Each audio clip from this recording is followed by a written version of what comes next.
뛰었는지 뛰었어요.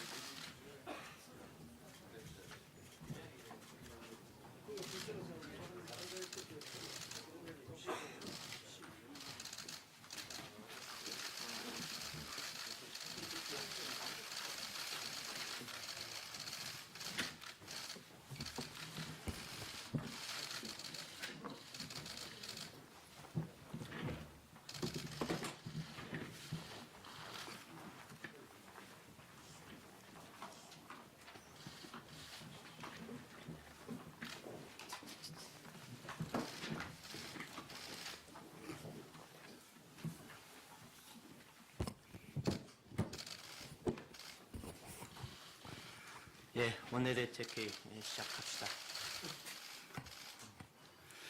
문재인 정부가 내년에는 100조 원을 투자해서 2.4% 성장하겠다라는 경제정책을 내놨습니다. 예, 그러나 여전히 경제정책 기조는 변함이 없다고 말했습니다. 심지어 문 대통령은 최저임금 인상과 주 52시간제에 대해서 우리 사회가 반드시 가야 할 길이다라는 주장을 되풀이했습니다. 또 근본적인 체질 개선이 성과가 나타나는데 시간이 걸릴 수밖에 없고 옳은 방향으로 가고 있다는 믿음을 줘야 한다. 이런 주문까지 했습니다. 그러나 우리 실상은 60대가 대부분인 초단시간 근로만 늘려서 알바 천국을 만들었다는 비판이 많습니다. 대한민국 경제 허린 30대, 40대 일자리, 양질의 제조업 일자리는 줄어들고 있습니다. 경제 실상은 악화되고 국민은 못 살겠다고 아우성치는데 대통령은 문제의 본질은 보지 못하고 그저 쇼나 버리고 가짜 통계나 내세우는 국민을 눈속임하는 일만 하고 있습니다. 국회의장은 언제까지 국민들의 국회 출입을 막을 생각입니까? 국회 주인은 국민입니다. 대한민국 국민은 누구나 국회를 자유롭게 출입할 권리가 있습니다. 왜 국민의 국회 출입을 막고 있습니까? 국회의장은 일부 국민이 어떤 국민이 자기 마음에 들지 않는다고 해서 그리고 또 문 의장 자신을 비판한다고 해서 국회 문을 잠궜습니다. 국민의 국회 출입을 막는 것은 국민의 주권을 침해하는 행위입니다. 어제 한국당 의원을 만나러 온 시민들의 출입은 모두 차단됐습니다. 반면에 민주당 의원들을 만나러 왔다고 하면은 모두 통과시켜줬습니다. 이 국회는 이 정권만의 국회도 아니고 민주당만의 국회도 아닙니다. 우리는 어제 유인태 사무총장한테 이런 몰상식한 조치를 개선해달라고 촉구했습니다. 국회의장은 국민의 권리가 정상적으로 회복될 수 있도록 당장 국회 문을 활짝 열어야 합니다. 문재인 대통령이 어제 조대엽 고려대 노동대학원장을 대통령 직속 정책기획위원장에 임명했습니다. 잘 아시다시피 이분은 초대 고용노동부 장관 후보자로 지명됐다가 거짓말 그리고 적격성 시비로 낙마했던 사람입니다. 이런 사람을 다시 발탁하다니 보은 인사, 오기 인사라고 할 수밖에 없습니다. 정책기획위원장은 정책의 중요성이 무엇보다 중요하다. 그래서 발탁했다라고 얘기를 했는데 아니 그러면은 국민의 시선은 전혀 중요하지 않고 묵살하겠다는 얘기입니까? 인사청문회가 필요 없는 꼼수 인사라는 얘기를 할 수밖에 없습니다. 대통령은 조대엽 씨 임명을 즉각 철회하십시오. 동료 선원 16명을 살해했다면서 문재인 정부가 추방한 북한 사람 2명이 사실은 선원이 아니고 북한 주민을 탈북시키려던 20대 청년들이다라는 보도가 나왔습니다. 이 보도가 사실이라면 문재인 정부는 그들을 사지로 보낸 죽음으로 내몬 북송살인을 한 것입니다.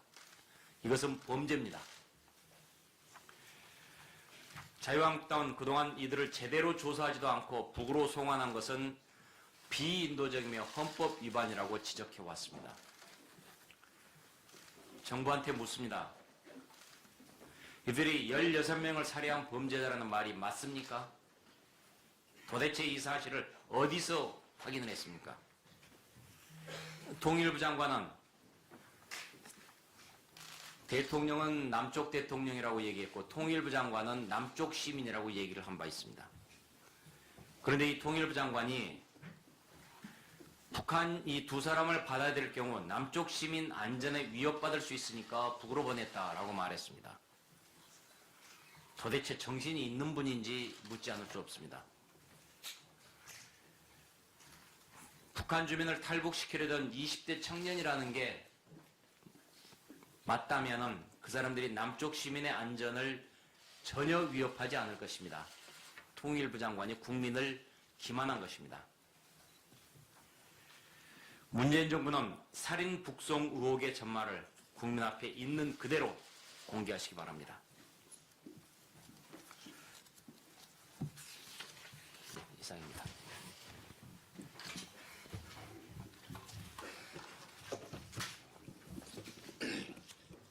정부가 2020년 경제정책 방향을 발표했습니다.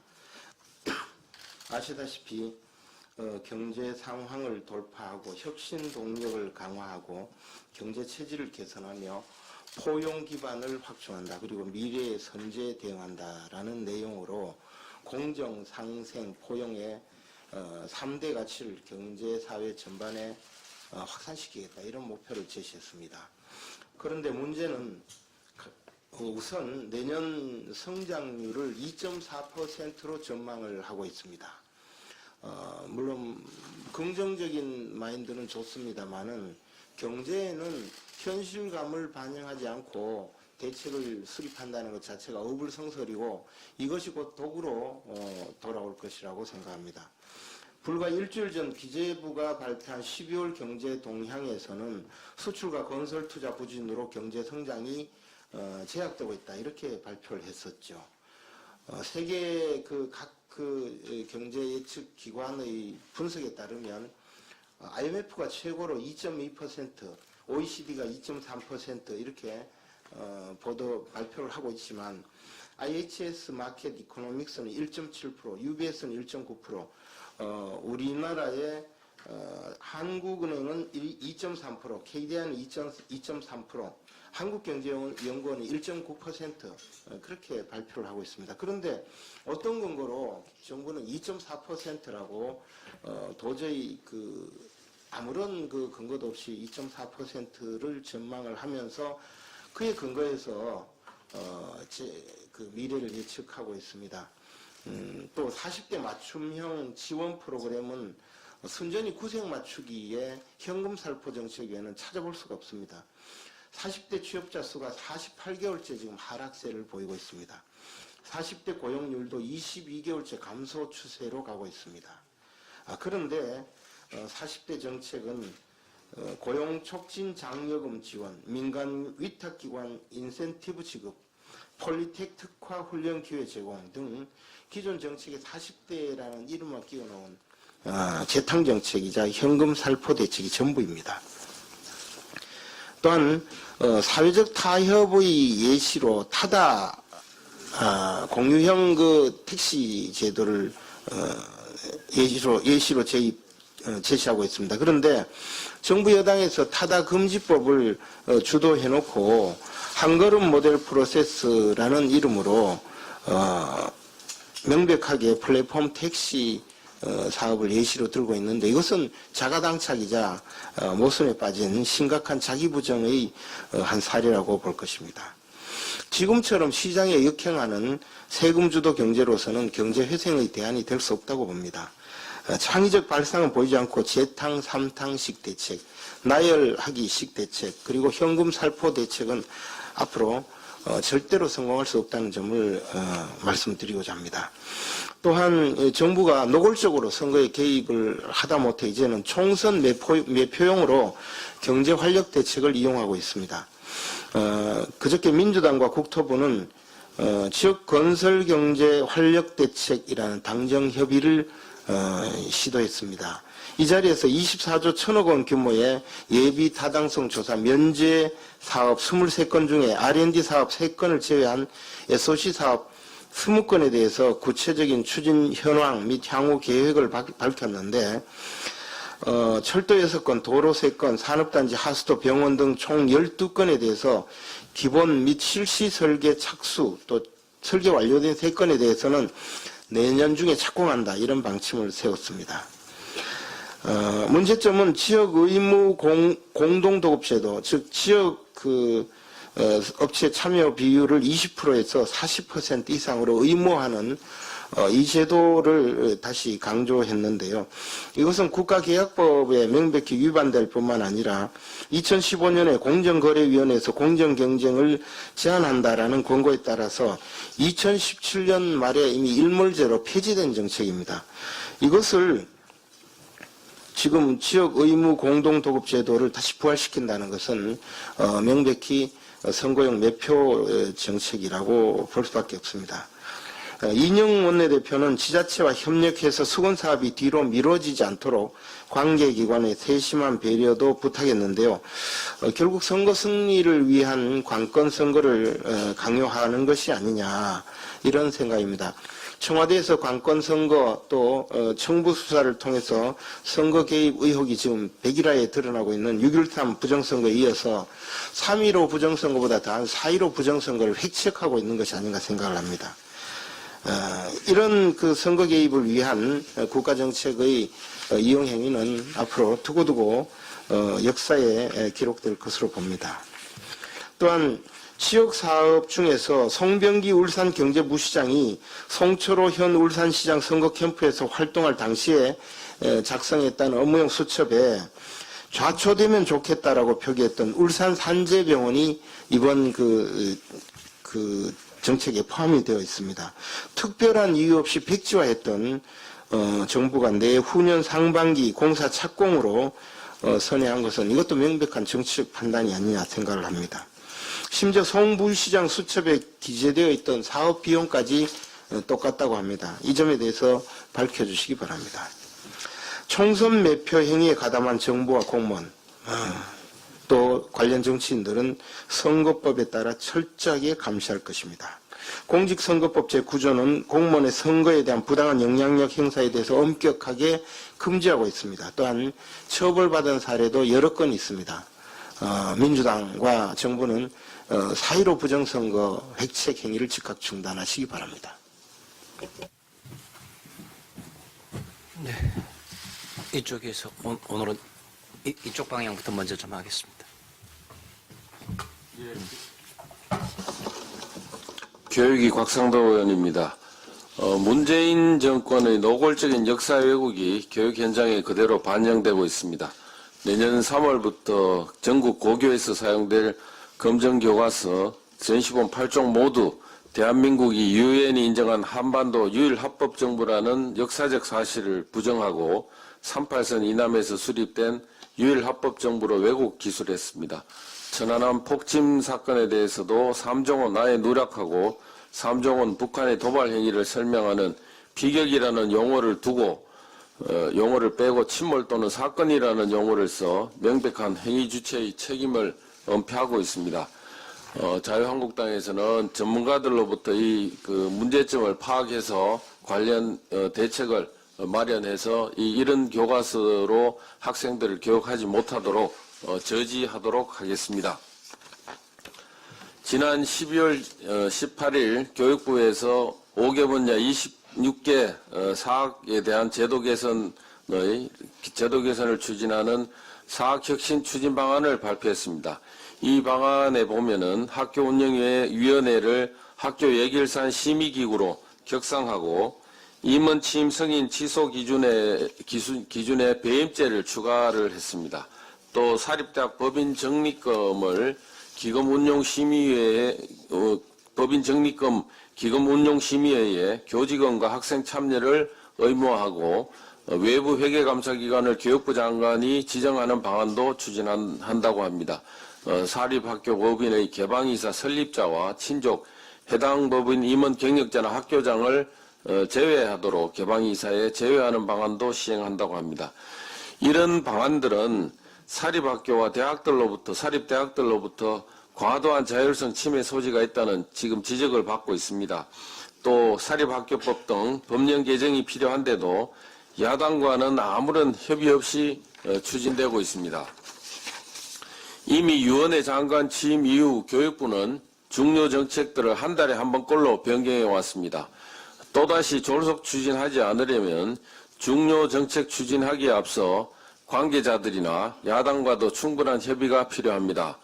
자유한국당에서는 다음 주에 교육부 담당자, 사학 관계자들을 모시고 간담회를 통해서 양측의 입장을 들어보고 사학의 자율성을 인정하는 가운데 사학 비리 척결과 공공성 강화할 수 있는 방안을 모색해 나가도록 하겠습니다. 교육부에서 이번에 동양대 최성해 총장에 대해 표창장 위조 의혹을 밝힌 데 대해서 면직을 요구하고 사망한 부친에 대해서까지 그 조치를 취하겠다고 이렇게 지금 밝혔습니다. 교육부가 이 학생들에게 보여주고 가르치고 있는 것이 정치적 보복 외에 뭐가 있습니까? 지금 동양대 최성해 총장뿐만 아니라 인원과 학생들에 대해서도 마찬가지로 정치적 보복을 감사라는 그 감사를 통해서 이렇게 이제 보여주고 있습니다. 이미 대통령 딸 학적 자료 유출했다고 해서 초등학교 관계자들에 대한 감사로 그 징계 처분을 내린 바 있습니다. 또 한영외고 생기부 부산대 의전원 성적 유출 등의 문제를 가지고 또 수사를 또 의뢰해서 수사가 또 진행 중입니다. 교육부가 보여주고 가르쳐야 하는 것은 학생들에게 진실과 사실을 가르치도록 해야 됩니다만 지금 보여주고 있는 것은 정치적 보복만 보여주고 있습니다. 더 이상 교육부가 이런 본연의 그 자세로 다시 돌아가서 교육의 목적이나 교육부가 존립하고 있는 이유에 대해서 다시 한번 깊이 생각해 봐야 할 것입니다. 이상입니다.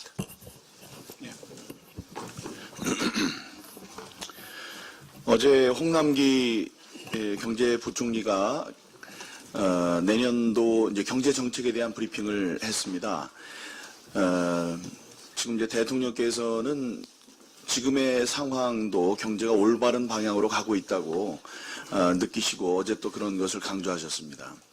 국민들 대다수는 그게 올바른 방향으로 느끼지 못하고 있죠. 그런데 어제 정부의 공식 홈페이지에 대통령 얼굴과 함께 경제정책을 홍보하면서 경제가 올바른 방향으로 가고 있다는 믿음을 드리겠습니다. 라는 취지의 글이 올라왔는데 그 올바른의 철자가 오에 리을이 맞습니다만은 오에다가 리을 히읗 해서 올바른이라고 쓰셨어요.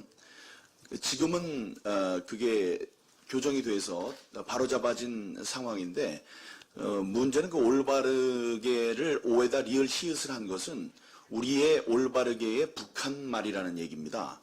북한의 철자법입니다. 그게 단순한 실수이기를 바라고 또 그 올바르다는 철자법마저 틀린 그런 것이 올바른 경제정책 방향이 될 수 없습니다. 과연 현재에 가고 있는 방향이 그 올바른 경제 운영 방안인지 대통령과 경제부총리는 다시 한번 생각해 보시기 바랍니다.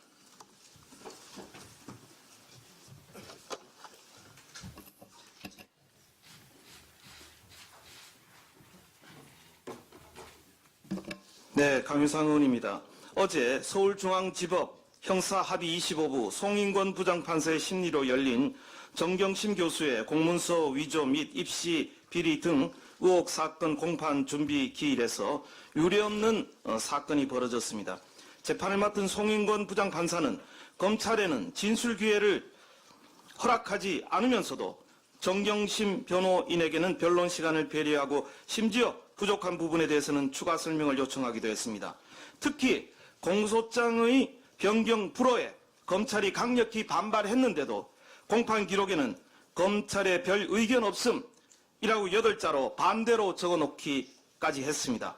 허위 조서를 작성한 것은 공문서 위조에 해당된다는 주장까지 제기되고 있습니다.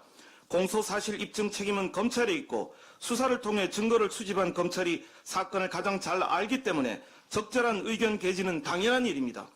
공판 중심주의와 당사자 대등 원칙에 따라 검찰과 변호인은 준비기일에 의견서에 대한 진술을 말할 권리가 있습니다. 하지만 송인권 판사가 이런 기본적인 검찰의 권리를 묵살한 것입니다.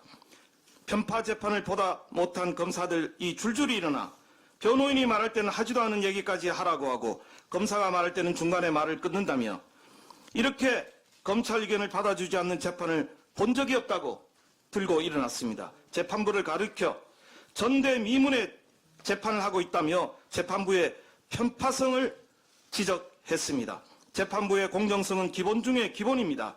판사가 심판해야 될 것은 조국과 정경심과 같은 자들이 저지른 범죄 행위이지 이들의 범죄 행각을 수사한 검사가 아닙니다. 송인권 판사는 심지어 지난 9일에는 검찰이 시간을 끌면 정 교수의 보석 청구를 검토할 수밖에 없다며 보석 운운하는 등 매우 편파적이고 이례적인 재판 진행을 한 바 있습니다. 이에 대해서 서울중앙지법 영장 전담 부장판사를 지낸 이충상 경북대 로스쿨 교수는 공소장 변경 불허는 위법이며 표창장 위조에 대해서 무죄 선고를 작심한 것과 같다. 이렇게 질타한 바도 있습니다. 송인권 판사는 이미 여러 차례 정치적 편향성을 보여온 인사입니다. 이미 언론에 여러 차례 보도됐기 때문에 반복하지는 않겠습니다.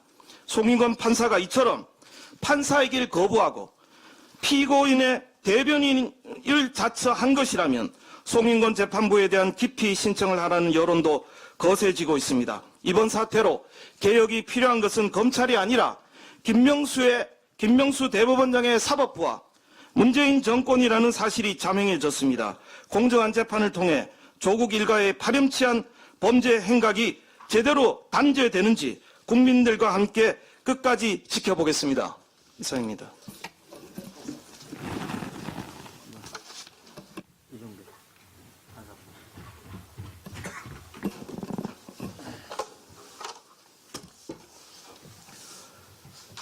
네, 예결위 간사 이종배 의원입니다. 지난 10일 날치기 처리된 1+4가 만든 예산안 문제점이 계속 나오고 있습니다. 절차상 그렇고 또 내용상도 위법 부당합니다. 이번엔 저희들이 보좌관 통해서 전수조사를 해보니까 쪽지 예산이라는 것이 발견이 됐습니다. 쪽지 예산으로 보이는 그런 증액 예산이 발견된 것입니다. 참고로 쪽지 예산이라는 것은 상임위에서 의결되어 예결위로 넘어오거나 또는 예결위에서 예결위원들이 제시한 예산, 증액 예산, 이런 예산이 아닌 예산이 갑자기 예산안 최종안에 반영된 예산을 말합니다. 지금 밀실에서 근거 없이 옆에서 새치기해서 끼워놓은 그런 예산을 쪽지 예산이라고 합니다. 쪽지 예산 대부분이 특정 지역에 지원하는 예산입니다. 몇 건 저희 찾아냈는데 이번 몇 가지만 말씀드리겠습니다. 참고로 이번 예산안 처리를 함에 있어서는 우리 김재원 예결위원장님 또 3당 간사가 모여서 이번 예산안은 절대로 쪽지 예산이라는 건 있을 수 없다 하는 것을 합의했고 또 그대로 정상적인 처리에서는 이행해 왔는데 1+4 밀실 야합 예산에서 이게 비정상적으로 처리되다 보니까 쪽지 예산이 반영된 것입니다. 예를 한 두 가지만 들겠습니다. 예결위에서 전혀 보지 못했던 그런 예산이 들어간 것이 남해안컵 국제요트대회 개최 사업 예산 4억 원이 최종안에 반영이 됐습니다. 참고로 이 사업이 무엇인가를 알아봤더니 문체부에서도 전혀 모르는 사업입니다.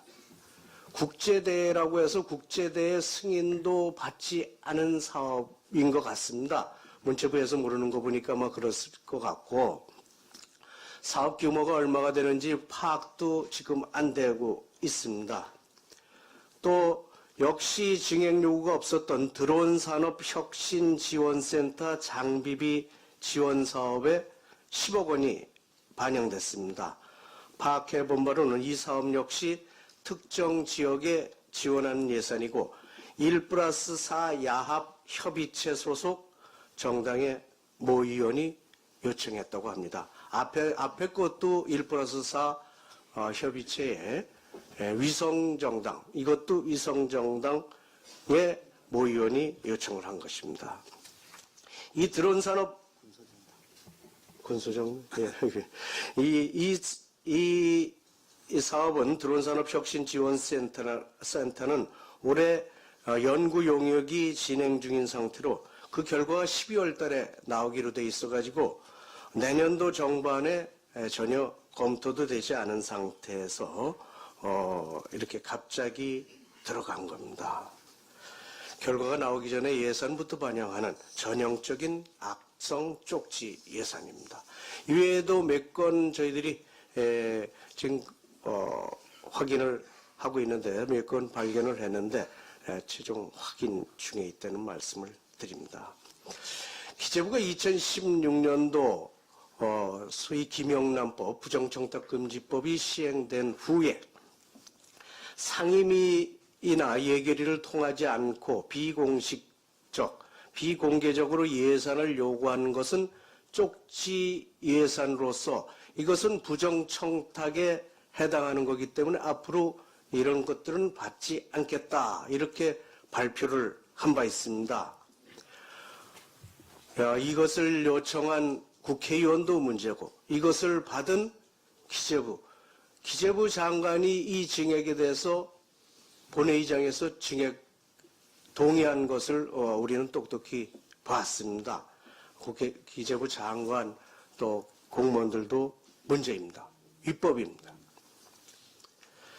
1+4가 우리 당이 요구하는 총선용 퍼주기 사업, 대북 퍼주기 사업, 또 가짜 일자리 사업, 공무원 증원, 소득주도 성장, 탈원전 등 정책 실패 감추기 위한 사업, 이런 것들 감액하려니까 이것들 피하려고 하고, 또 한편으로는 패스트트랙 법안을 통과시켜주는 조건으로 위성 군소정당 의원들의 지역구 예산을 챙겨주는 짬짬이 수정안, 소위 뒷거래가 있었다는 사실이 드러난 것입니다. 국민의 혈세와 미래 세대가 갚아야 할 빚으로 만들어진 국가 예산마저 자기들의 목적 달성을 위해서 밀실에서 야합해서 세금을 도둑질한 것입니다. 원천부여입니다. 이런 문제에 대해서 최소한의 양심이 있다면 국회의장 사과해야 되고 정부 여당은 최소한 해당 쪽지 예산이라도 전체 불용 처리해야 할 것입니다.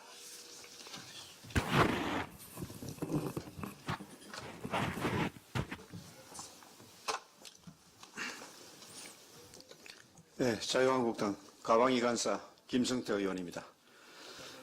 우리 자유한국당은 매일 규탄 대회를 열고 있습니다. 1+4라는 국회법 어디에도 찾아볼 수 없는 야합 모임에서 500조가 넘는 슈퍼 예산안을 불법 날치기 처리하고 선거법과 공수처법을 뒷거래하고 있으니 국민들과 합심하여 야당의 목소리를 더 높일 수밖에 없는 상황입니다.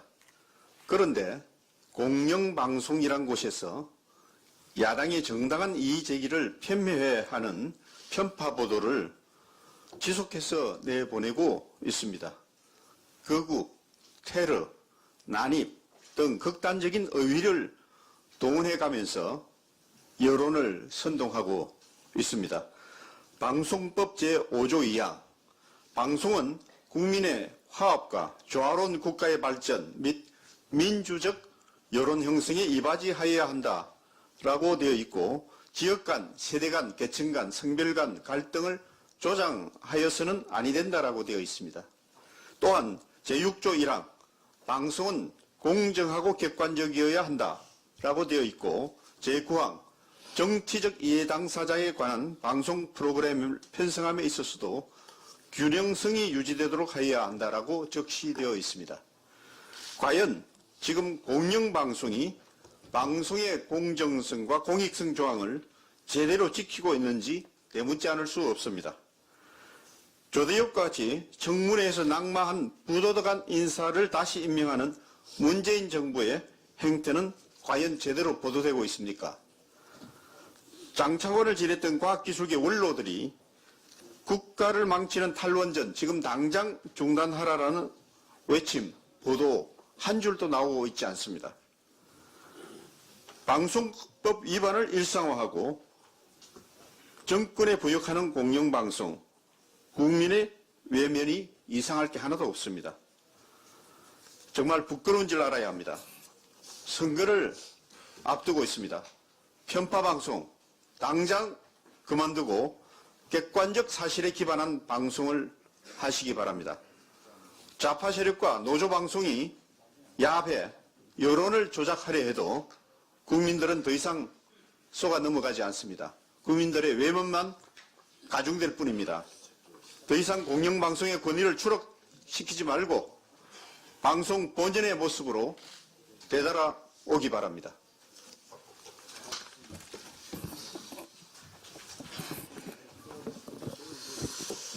예, 정태호 의원입니다. 우리들 병원에 대한 의혹은 크게 나누가 두 가지입니다. 이상호 원장에 대해서 산업은행이 1,400억 원이라는 거액 특혜 대출과 그 과정에서 문서 위조 등 불법 여부, 이게 첫 번째 의혹이고, 두 번째는 이런 특혜 대출과 문서 위조가 명백하니까 여기에 대한 검찰과 경찰이 수사를 시작한 것이 석연치 않는 이유로 무마된 것이 두 번째 핵심인데, 오늘은 두 번째 핵심인 이 수사가 무마된 과정의 전모에 대해서 제가 설명을 드리도록 하겠습니다. 여기서 거론되는 실명은 일부는 저희들이 파악을 했고 일부는 파악을 못해가 제보가 추가로 들어오는 대로 밝히도록 하겠습니다. 첫 번째, 2017년 5월과 6월 서초경찰서에서 신한은행에서 사문서 위조가 된 것에 대한 인지수사가 시작됩니다. 그때 담당 수사반장이 이거를 열심히 수사를 시작했고, 그때 당시 그 담당 과장은 수사를 독려하기까지 했는데, 그러다가 시간이 조금 흐르다가 과장이 바뀌게 됩니다. 이 시점이 아마 청와대 민정실에서 인지하게 된 시점이라고 생각합니다. 갑자기 수사를 덮으라고 지시를 하게 되고, 거기에 담당 수사실무자 반장 이하 직원들이 강력하게 반발을 하게 됩니다. 그 구체적인 반발의 상징적인 사건이 2018년 9월에 그 반장이 신한은행 위조 사건 당사자와 피해자를 서로 대질신문하려고 하니까 검찰에서 대질신문 하지 말고 있는 그대로, 서류 있는 그대로 이제까지 조사한 대로 그대로 검찰을 송치하라 해가지고 그냥 송치하는 걸 바라는 거를 이 실무자들이 반발하면서 기소 의견으로 송치하게 됩니다. 상당히 그 기계 있는 경찰의 모습이었다 이렇게 생각합니다. 이런 서초경찰서와 비슷한 시기에 2017년 7월에서 12월 사이에 경찰청 범죄정보과에서 우리들 병원 특혜대출 관련 범죄 첩보를 생산해가지고 민정수석실에 보고한 정황이 있습니다. 여기에 대해서 윤국은 행정관이 이 사실을 알고 관련자들과 통화한 녹취록이 지금 현재 확보되어 있는 상태입니다.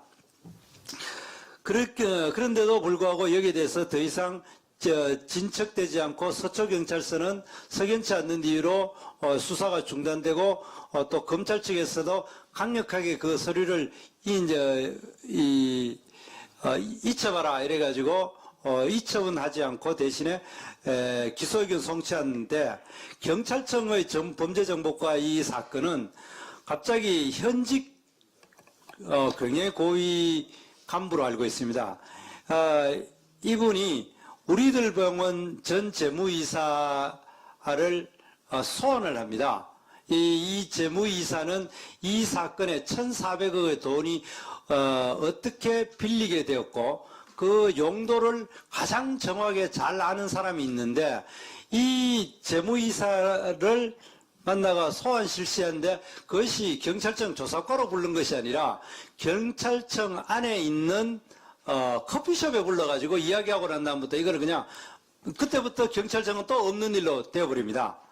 그리고 세 번째, 검찰로 기소 의견으로 경찰이 이제 넘기고 나니까 그 넘긴 시점이 2018년 9월인데 2019년 6월에 서울중앙지검에서 증거 불충분으로 무혐의 처분이라 이렇게 합니다.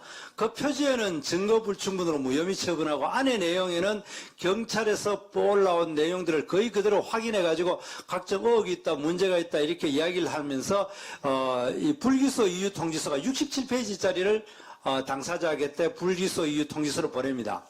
그런데 그리고부터 만 넉 달 후인 올해 10월 10일 날 이것이 언론에서 막 문제가 되니까 이것도 정말 아무런 이유도 없이 불기소 결정문 자체가 갑자기 수정이 돼버립니다. 그래서 이것이 불기소 이유 통지서가 19페이지로 들어옵니다. 그러니까 2019년 6월에는 불기소 이유 통지서가 67페이지에서 갑자기 2019년 10월에는 불기소 결정문 자체가 19페이지로 줄어드는 이런 사건들에 대해서 의혹이 지금 커지고 있는 상황인 것을 이야기를 드립니다. 이상입니다.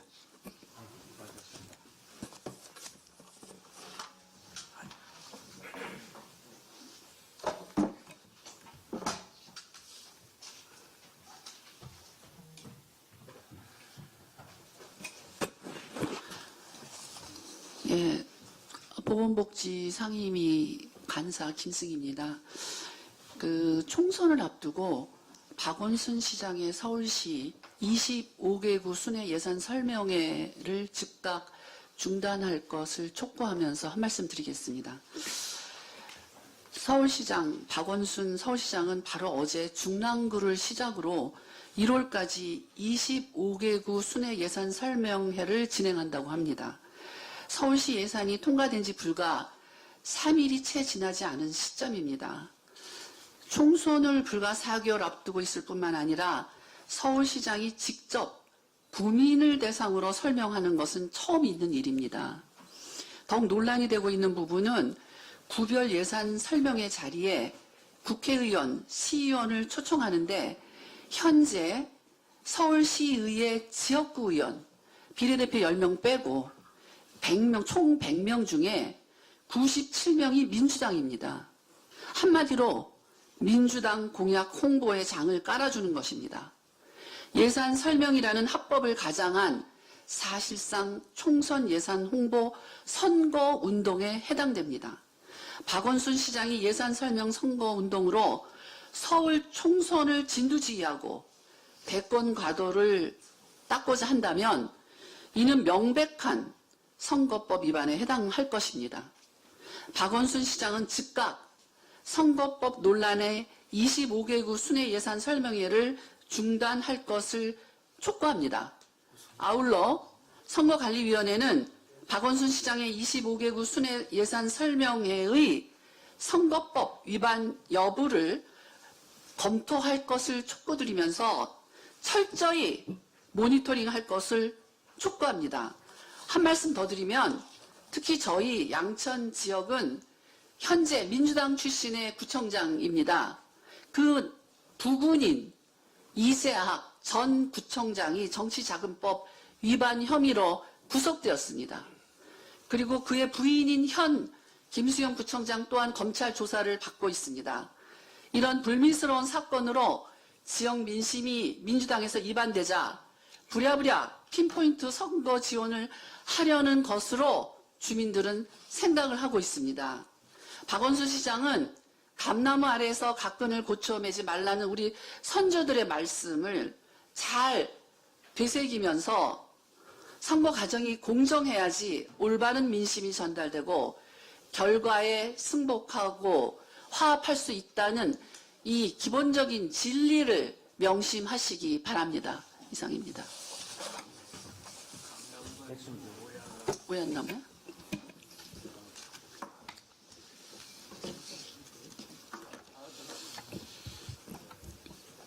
예, 국방위원회 간사를 맡고 있는 백승주 의원입니다.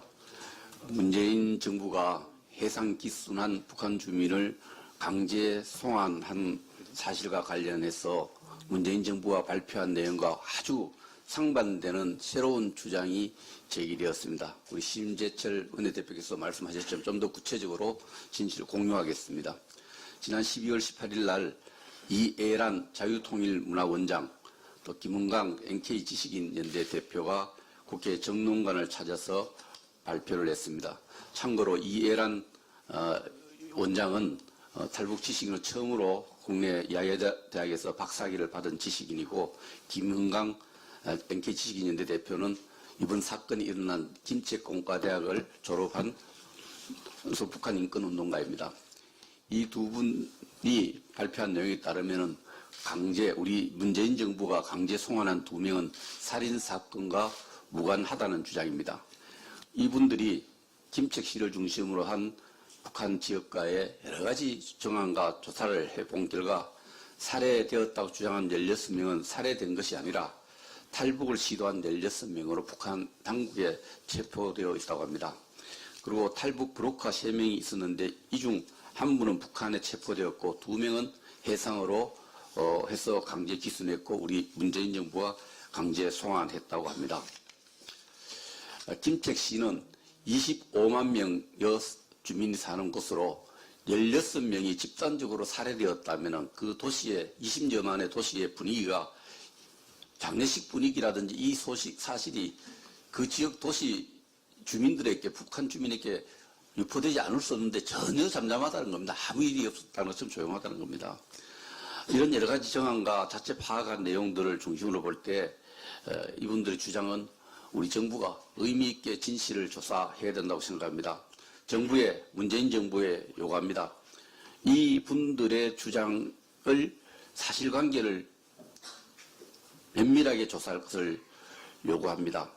이 진실을 밝히는 이분들이 지금 걱정하는 것은 이 진실을 밝히는 과정에서 어쩔 수 없이 북한 지역 주민들과 북한의 여러 가지 통신 접촉이라든지 이런 일들을 할 수밖에 없었을 걸로 추측되는데 이거 진실 밝히려는데 통신 접촉했다 해서 보안법 위반으로 역으로 정부가 또 많은 어려움을 줄 것을 걱정하고 있다고 합니다.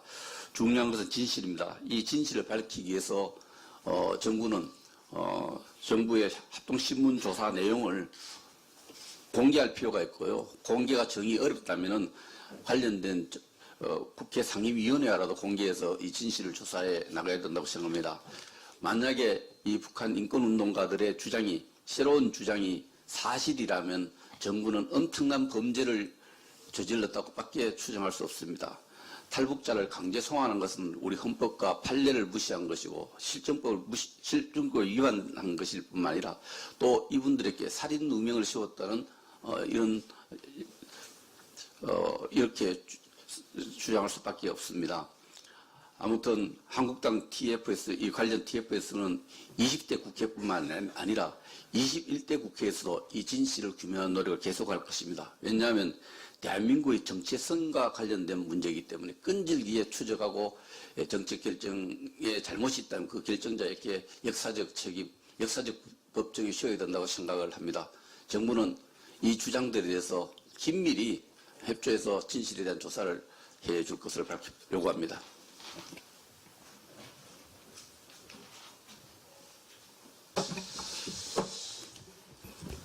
예, 선거를 불과 4개월 앞두고 국무총리, 법무부 장관, 행자부 장관을 전부 민주당 당직을 가진 분들로 채우는 것에 대해서 비판과 논란이 일고 있습니다. 이와 관련해서 과거 사례를 한번 말씀드리면 1987년 12월 16일 대통령 선거가 있었습니다. 그 대통령 선거를 5달 앞둔 87년 7월 10일 고건 총리가 전두환 대통령에게 독대를 청해서 연말에 대통령 선거가 있어서 내무부 장관을 그만둬야 되겠다.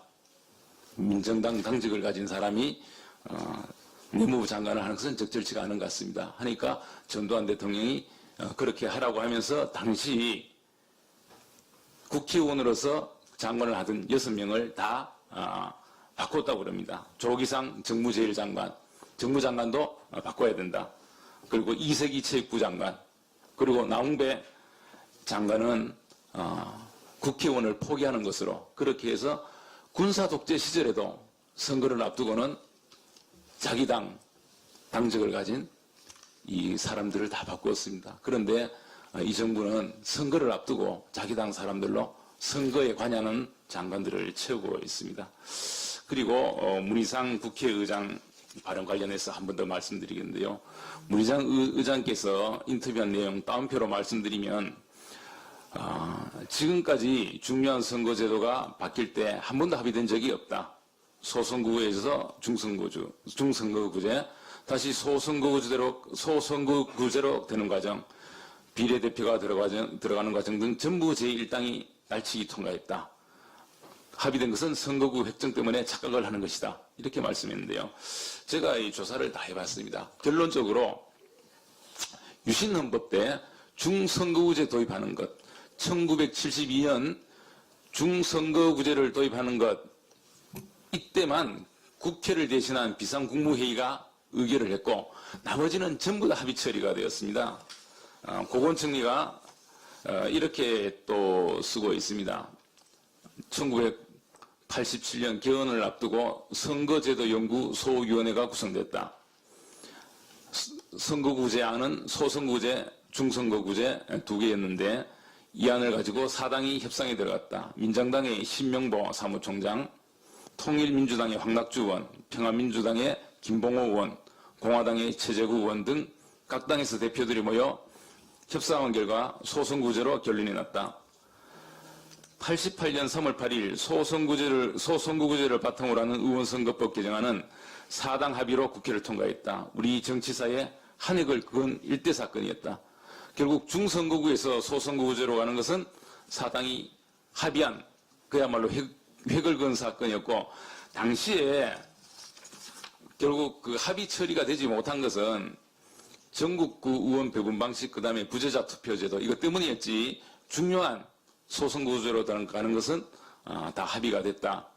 그런데 그 이후에 또 선거법이 6번이 더 개정이 됐습니다. 92년, 96년 등 전부 다 합의 처리가 다 됐습니다. 그래서 유신헌법 때 중선거구제로 간 것 외에는 전부 합의 처리가 되었는데 우리 국회의장께서는 합의 처리가 된 적이 한 번도 없다. 전부 다 날치겠다. 어떻게 인식을 가지는지 만약에 군사 독재 시절에 합의 처리가 안 된 적이 한 번 있었다 하더라도 그것은 군사 독재 시절이니까 이제는 합의 처리가 돼야 된다. 일방적 처리, 날치기, 강행 처리는 안 된다고 하셔야 될 분께서 그 옛날의 내용도 전혀 다르게 파악하시고 날치기를 하겠다고 국민들 앞에서 날치기를 하겠다고 공개적으로 선언을 하는 그런 그 발언을 하고 계시니 참으로 참 안타까운 생각이 든다. 그런 생각이 들고요. 그리고 현행 그 선거법, 공수처법에 대해서 한 말씀 드리면 이 정부 들어와서 소득주도 성장, 탈원전, 또 뭐 4대 강국 파괴, 비정규직 제로, 뭐 외교 안보 정책 여러 가지 많은 정책 실패를 했습니다. 그런데 이 정책들은 그래도 이념적인 것이었지 불순한 의도를 가진 것이었다고는 생각하지 않습니다. 그런데 지금 공수처 이 선거법은 그야말로 정권 연장이라는 불순한 의도를 가지고 그리고 정말 추악한 이 밥그릇 챙기기 이런 불순한 의도를 가지고 이 법을 강행을 하려고 하고 있습니다. 지금까지 실패한 많은 정책들은 그야말로 불순한 의도가 아니라 어떤 이념 편향적인 것이었다는 점에서 그나마 우리가 좀 우리가 평가할 수가 있지만 지금 이 선거법과 공수처는 정말 있을 수 없는 일이다는 점을 지적합니다. 이상입니다. 네, 수고하셨습니다.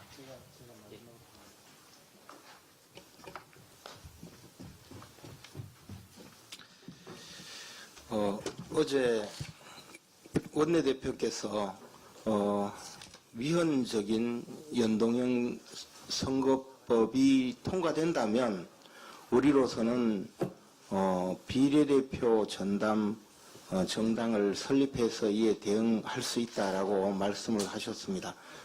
이에 대해서 손학규 바른미래당 대표께서 그런 발상이 어떻게 나옵니까? 나라는 생각 안 하고 자기네 정치, 자기네 의석수만 생각하는 그런 거대 양당의 폐해가 그 말에서 그대로 드러나는 겁니다. 이렇게 말씀을 하셨다고 합니다. 저는 설마 그러셨을까 해서 뉴스를 확인해 보니 실제로 그 말을 하셨더군요. 그래서 제가 오늘 라디오 인터뷰에서 말씀을 드렸습니다. 북한식으로 말하면 낯짝 두껍기가 곰 발바닥보다 단 그런 이야기가 아닌가 생각을 했습니다. 정말 이게 말이 됩니까 지금? 선거법을 워낙 엉터리로 자기네들 이익과 자기네들 밥그릇 챙기기로 끌고 가려고 하니까 그런 불법적이고 변칙적인 제도를 만들려고 하니까 어쩔 수 없이 그에 이렇게 대항할 수도 있다고 경고를 하는데 그게 이런 말씀을 하시다니요. 정말 다시 말씀드립니다. 낯짝 두껍기가 곰 발바닥보다 다한 분이라고 말씀드리고 싶습니다. 마치겠습니다. 곰이 명예훼손 곰이 또 명예훼손. 곰이 명예. 이공개로 하겠습니다.